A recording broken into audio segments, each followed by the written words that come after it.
Merci, Monsieur le maire.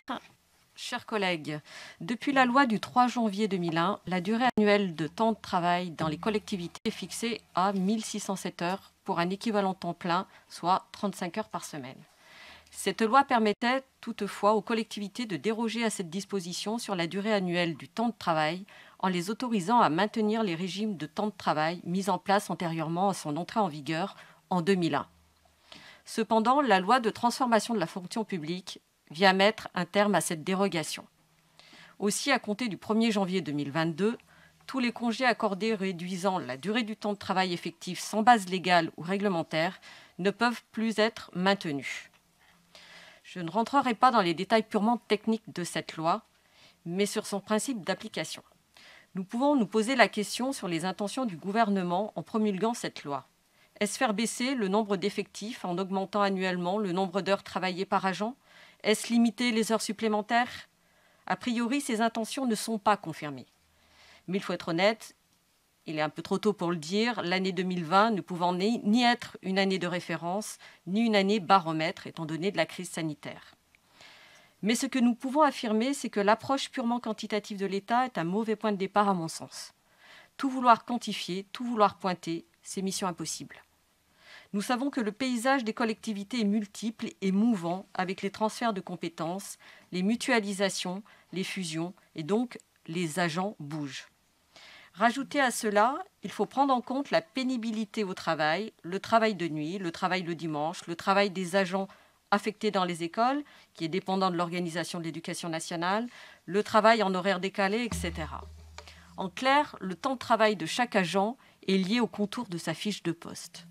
En fixant une base annuelle moyenne d'heures travaillées, l'État fait une erreur de concept. Il ne peut pas revendiquer de traiter tous les agents de manière équitable.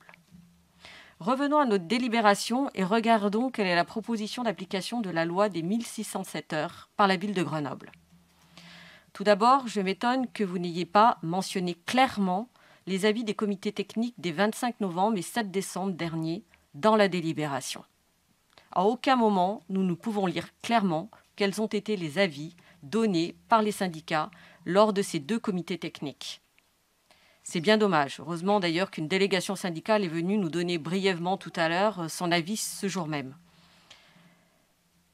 Cela aurait été intéressant de pouvoir connaître les raisons évoquées par les syndicats sur leur opposition au règlement sur le temps de travail que vous nous proposez d'adopter ce soir. Cela aurait été intéressant de savoir quelles étaient leurs propositions sur un règlement qui impactera leur temps de travail de manière durable et qui prendra effet au 1er janvier 2022.